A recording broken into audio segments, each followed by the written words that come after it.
So basically जो brain में मतलब आपका जो ओवरऑल कंट्रोल एंड कोऑर्डिनेशन हो रहा होता है वो दो मैकेनिज्म से कारण हो रहा होता है, उसमें मेनली दो मैकेनिज्म इन्वॉल्व होते हैं। The first one is your neural system and the other one is your endocrine system.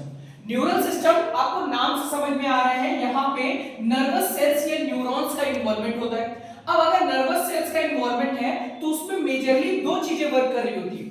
एक होता है आपका सेंट्रल नर्वस सिस्टम जो बॉडी के सेंटर में अलाइन होता है और वहां से कंट्रोल एंड मैकेनिज्म चल रहा होता है, उसे हम कहते हैं सेंट्रल नर्वस सिस्टम या सीएनएस। और दूसरा होता है जो पेरीफेरी में कंट्रोल कर रहा होता है, उसे हम क्या कहते हैं, पेरिफेरल नर्वस सिस्टम। ठीक है, द सेंट्रल नर्वस सिस्टम। अब देखो बेसिकली एक पर्सन की बॉडी ऑर्गेनाइजेशन क्या है कि एक पर्सन का हेड है, उससे निकलता हुआ आपका नेक है, नेक से निकलती हुई बॉडी है और बॉडी आपकी आपस में पर्टिकुलरली तरीके से अलाइंड है ना। अब यहाँ पे जो सेंटर में प्रेजेंट ऑर्गन है उन्हें हम सेंट्रल नर्वस सिस्टम कहते हैं। तो वो क्या होता है, मेनली ब्रेन होता है और ब्रेन से ओरिजिनेट करती हुई एक मेन लाइन, एक मेन कॉर्ड है ना, tube like cylindrical tube like structure, rod like structure, उसे हम क्या कहते हैं, स्पाइनल कॉर्ड कहते हैं। क्या कहते हैं, स्पाइनल कॉर्ड। ठीक है, तो brain and spinal cords comes under the central nervous system, इसीलिए हम सेंट्रल नर्वस सिस्टम में किसको पढ़ते हैं, ब्रेन एंड स्पाइनल कॉर्ड। ठीक है, उसके बाद आपका एक पेरिफेरल नर्वस सिस्टम होता है व्हिच इज योर पीएनएस, यानी कि जो बॉडी के अदर ऑर्गन्स है वो कैसे आपके सेंट्रल नर्वस सिस्टम से कनेक्टेड है। The peripheral part of your body is connected to different network of neuron, उसे हम क्या कहते हैं, पेरिफेरल नर्वस सिस्टम। अब इस पेरिफेरल नर्वस सिस्टम में क्या आता है, पहले तो वो ब्रेन्स आते हैं, वो नर्व्स आती हैं जो कि डायरेक्टली ब्रेन से ओरिजिनेट हो रही हैं, उन्हें हम क्या कहते हैं, पहला तो है हमारा क्रेनियल नर्व्स। क्या है, क्रेनियल नर्व्स। ये नर्व्स वो होती हैं जो डायरेक्टली ब्रेन से ओरिजिनेट होती है ना, ब्रेन से डायरेक्टली ओरिजिनेट हुई हैं, इन्हें हम क्या कहते हैं, क्रेनियल नर्व्स। और दूसरी होती हैं स्पाइनल नर्व्स, जिन्हें हम क्या कहते हैं, जो कि स्पाइनल कॉर्ड से डायरेक्टली ओरिजिनेट होती हैं, उन्हें हम क्या कहते हैं, स्पाइनल नर्व्स। ठीक है, ये कहां से ओरिजिनेट हुई है, फ्रॉम स्पाइनल कॉर्ड। एंड तीसरा होता है आपका विसरल नर्व्स। क्या होता है, विसरल नर्व्स, जो कि आपके इंटरनल ऑर्गन्स होते हैं, वो क्या कनेक्ट कैसे कर रहे होते हैं आपके मेन सेंट्रल नर्वस सिस्टम से, वो कर रहे होते हैं with the help of your visceral nerves. किसकी मदद से कर रहे होते हैं, विसरल नर्व्स। तो इस तरीके से आपकी बॉडी में नर्व सिस्टम का क्या होता है, कोऑर्डिनेशन होता है। इस चीज को बेटर तरीके से अंडरस्टैंड करने के लिए we will take a layman और more relevant example of a power house supply. जब इलेक्ट्रिसिटी सप्लाई होती है तो सबसे इंपॉर्टेंट होता है उसमें क्या, पावर हाउस।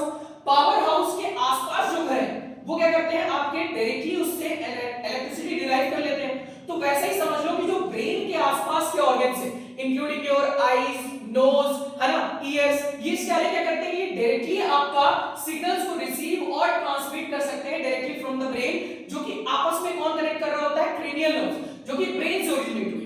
उसके बाद एक मेन सप्लाई लाइन निकली होती है जिससे बाकी के घर क्या होते हैं, आपके कनेक्टेड होते हैं, and they are deriving energy from there, that from brain, main brain line.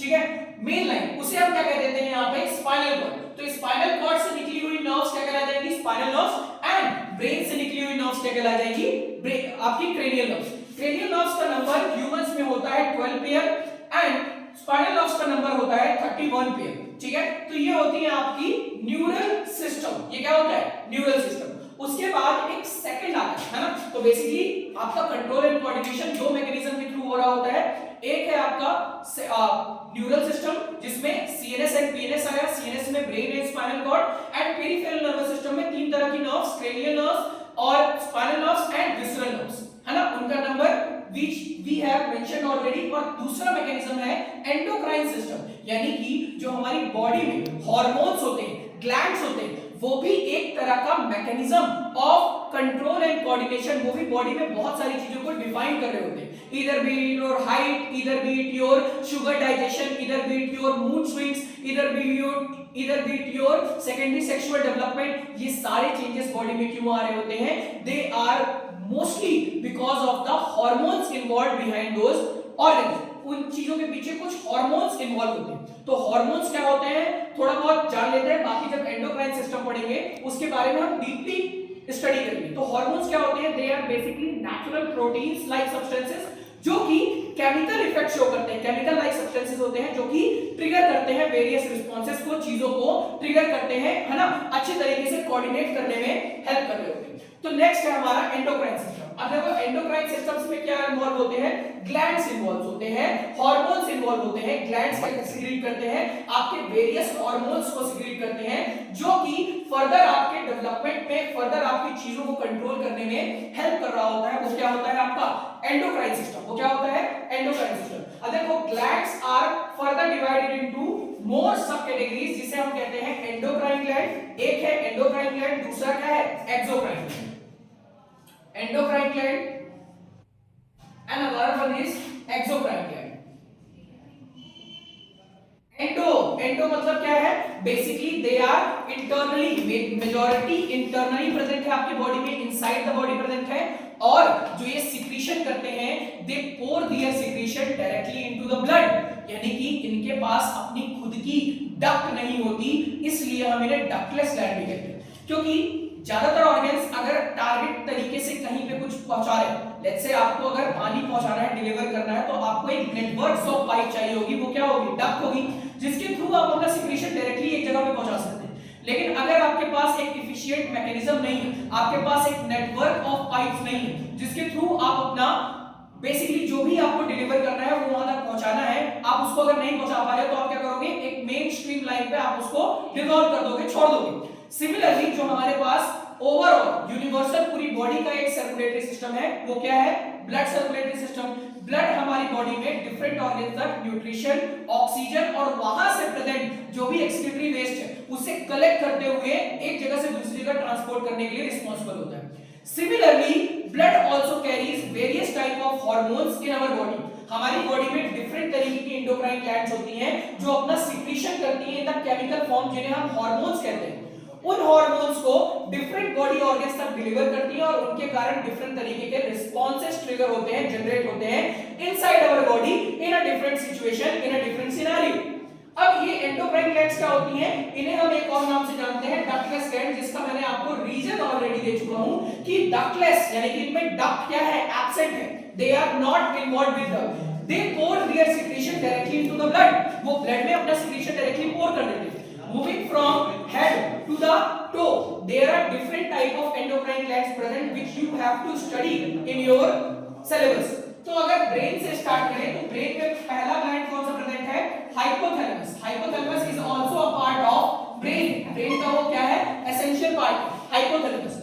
उसके बाद ब्रेन में ही एक और ग्लैंड प्रेजेंट है जिसको हम कहते हैं पिट्यूटरी ग्लैंड। क्या कहते हैं, pituitary gland. Pituitary gland is also popularly known as master gland, उसे हम क्या कहते हैं, master gland. And hypothalamus is also known as master of master gland. Because why it is called pituitary gland is called master gland, it's a very important question as per your board examination. वो किस लिए master gland क्यों कहलाता है, क्योंकि ये बाकी के और अपने सिक्रीशन से बाकी के और ग्लैंड्स की कंट्रोलिंग कर रहा होता है, वो क्या सिक्रीट करेंगे, कितना अमाउंट में सिक्रीट करेंगे, उस चीज को कंट्रोल कर रहा होता है। That's why pituitary gland is known as master gland. And why hypothalamus is known as master of master gland? Because it is controlling the mechanism or activity of master gland. That's why hypothalamus is also known as master of master gland.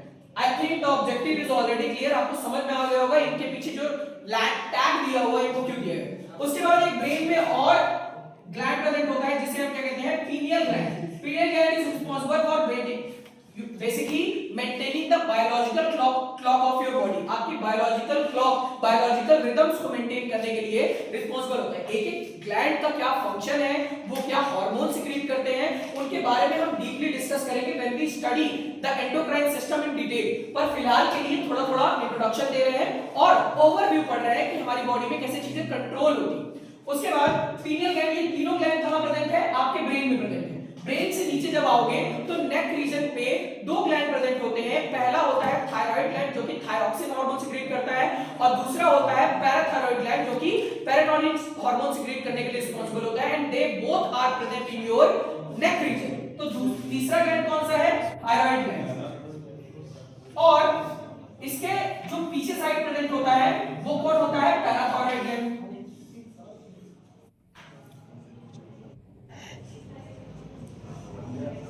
ठीक है, parathyroid gland. अब देखो नेक में ये दोनों present है।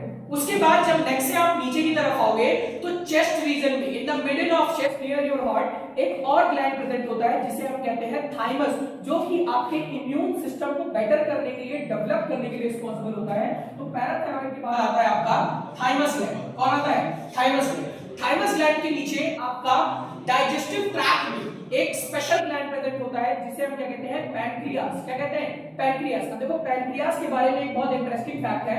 Pancreas is neither endocrine nor exocrine completely, it is the mixture of both. That's why pancreas is also known as exocrine gland, उसे exocrine gland कहते हैं। उसके पीछे रीजन क्या है बेटा? क्यों? क्योंकि बेसिकली वो हार्मोन भी सीक्रेट करता है। हार्मोन्स क्या सीक्रेट करता है? आपका इंसुलिन एंड ग्लूकागॉन, वो दोनों हार्मोन सीक्रेट करता है जो कि एंडोक्राइन मैकेनिज्म में ट्रिगर करते हैं, शुगर के डाइजेशन और शुगर के एब्जॉर्प्शन में हेल्प कर रहे होते हैं। वो क्या होते हैं? आपके हार्मोन सीक्रेट करता है। और दूसरा आपके डाइजेस्टिव जूसेस जैसे कि पेप्सिन, ट्रिप्सिन, लाइपेज, उन्हें सीक्रेट करने में हेल्प कर रहा होता है ना। तो दूसरा काम क्या है उसका? एक्सोक्राइन वाला है, और पहला क्या है? एंडोक्राइन। तो वो क्या कहला जाता है? हेक्सोक्राइन। तो वो एक डिफरेंट ग्लैंड है जो कि दोनों कैटेगरी में नहीं फॉल करता है। वो किस में फॉल करता है? एक डिफरेंट कैटेगरी में, जिसे हम हेक्सोक्राइन कहते हैं। एग्जांपल क्या है इसका? पैनक्रियास। क्या है? पैनक्रियास। और इसके बारे में डिटेल में डिस्कशन हम आगे जब फर्दर एक एक ग्लैंड्स के बारे में पढ़ेंगे तब हम बेटर वे में इसको डिस्कस करेंगे। उसके बाद जब नीचे आप आते हो तो किडनी होती है आपकी प्रेजेंट पिछले, है ना, आपकी जो पोस्टीरियर है, इंटीरियर है और पीछे पोस्टीरियर। तो पोस्टीरियर साइड पे दो छोटी छोटी ग्लैंड्स ऑर्गन्स प्रेजेंट होते हैं। किडनी के ऊपर दो ट्रायंगुलर शेप के दो ग्लैंड्स प्रेजेंट होते हैं जिन्हें हम क्या कहते होते हैं? Adrenal gland. क्या कहते होते हैं? Adrenal gland. और ये सीक्रेट करते हैं एड्रेनलिन हार्मोन। ये सीक्रेट क्या करते हैं? Adrenaline hormone. और adrenaline hormone is also known as emergency hormone या फ्लाइट और फाइट रिस्पांस जनरेट करने में आपका वो हेल्प कर रहा होता है। वेरियस टफ सिचुएशंस में आपको डिफरेंट तरीके से हेल्प कर रहा होता है। ये क्या है आपका? Adrenaline gland. और एड्रेनलिन ग्लैंड नंबर में कितने होते हैं? 2। उसके बाद दो और ग्लैंड होते हैं जो कि मेल में और फीमेल में डिफरेंट होते हैं, जो कि होते हैं गोनैड्स आपके। ठीक है, तो मेल में दो गोनैड्स प्रेजेंट होते हैं जिसे हम कहते हैं टेस्टिस। ये दो होते हैं नंबर में, यानी कि ये एक पेयर होते हैं। और ये क्या सीक्रेट करते हैं? ये डुअल फंक्शन फॉर्म करते हैं। यानी कि ये पहली बात तो ये मेल गैमेट को सीक्रेट करते हैं जो कि स्पॉन्सर होता है मेल के केस में, और साथ में प्राइमरी मेल हार्मोन जिसे हम क्या कहते हैं? टेस्टोस्टेरोन को सीक्रेट करते हैं, जो कि various secondary sexual character develop करने में बॉडी में हेल्प कर रहा होता है, रिस्पांसिबल होता है। तो ये क्या होता है? टेस्टिस, जो कि दो होता है और एक पेयर होता है। एंड फीमेल्स में ये प्रेजेंट होता है दूसरा ओवरीज जिसे कहते हैं। ओवरीज भी एक डुअल रोल प्ले करने वाला एंडोक्राइन ग्लैंड होता है जो कि प्राइमरी फीमेल गैमेट जिसे हम ओवम या एक्सेल कहते हैं उसे सीक्रेट करता है, और प्राइमरी फीमेल हार्मोन जिसे हम क्या कहते हैं? प्रोजेस्टेरॉन या ईस्ट्रोजन, उसे सीक्रेट करने में हेल्प कर रहा होता है और डिफरेंट तरीके से मैकेनिज्म में हेल्प कर रहा होता है, सेकेंडरी सेक्सुअल कैरेक्टर्स डेवलप कर रहा होता है। ये होता है आपका ओवरीज का फंक्शन। तो इतने ग्लैंड्स आपके सिलेबस में दिए हुए हैं and from order of top to bottom, है ना। सबसे पहले hypothalamus, pituitary, pineal, thyroid, parathyroid, thymus, adrenaline, testis and ovary. Male में टेस्टिस एंड फीमेल में ओवरी। तो ये सारे in a sequence from top to bottom of your body present होते हैं। इनके डिफरेंट हार्मोन्स होते हैं, सीक्रेटरी हार्मोन्स होते हैं। ये सारा सीक्रेशन अपना ब्लड में पोर कर देते हैं और जिस भी ऑर्गन्स में रिक्वायर्ड होता है वो वहां तक पहुंच जाता है विद द ब्लड स्ट्रीमिंग, और वहां पे जाके डिफरेंट रिस्पॉन्सेस और आपके मैकेनिज्म को ट्रिगर कर रहा होता है और बॉडी में कंट्रोल एंड कोऑर्डिनेशन का पर्पस सॉल्व कर रहा होता है। ठीक है, तो ये होती है डिफरेंट ग्लैंड। जब हम डीप में एक एक ग्लैंड को पढ़ेंगे तो सबके हार्मोन सिक्रीशंस, उनके पॉजिटिव इंपैक्ट, उनके हाइपो सिक्रीशन से क्या दिक्कत होती है, उनके हाइपर सिक्रीशन से क्या दिक्कत होती है, इन सारी चीजों को हम क्या कर रहे होंगे? केटर कर रहे होंगे। उसके बाद एक नेक्स्ट सेगमेंट आता है एक्सोक्राइन ग्लैंड।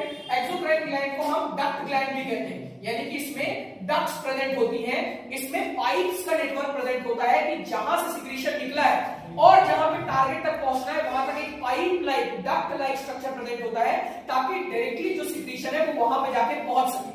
और ये अननेसेसरली इसका जो सिक्रीशन है वो ब्लड में नहीं पोर किया जाता है, जिस जहां पे रिक्वायरमेंट होती है वहां पे उसका सिक्रीशन पहुंच जाता है ना। इसके एग्जांपल में कौन है? स्वेट ग्लैंड, है ना, टीयर ग्लैंड,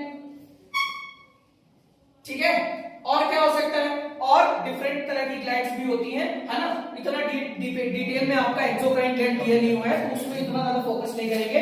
मेन जो कंट्रोल एंड कोऑर्डिनेशन में हेल्प कर, देखो वो कंट्रोल एंड कोऑर्डिनेशन में हेल्प नहीं करता है आपका exocrine gland, that doesn't play much role in your controlling and coordination of your body, but these exocrine glands play a very crucial role, and these hormones are very important for different purposes like development of height, development of growth, and each and everything is performed by different hormones and different impact of your body. Neural system को हम बखूबी पढ़ेंगे, including brain, spinal cord, cranial nerves, spinal nerves and visual nerves, इनको हम बखूबी अभी next segment से चालू करेंगे। उससे पहले हम न्यूरल सिस्टम और एंडोक्राइन सिस्टम के बीच में क्या अंतर होते हैं, क्या डिफरेंसेस होते हैं, उस बारे में स्टडी कर लेते हैं और उस बारे में लिख लेते हैं, समझ लेते हैं। तो वो अभी तक की बातें आपको बहुत अच्छी से समझ में आई होंगी। इसके आगे का जो फर्दर प्रोसीजर है हम नेक्स्ट वीडियो में कवर कर लेंगे, ताकि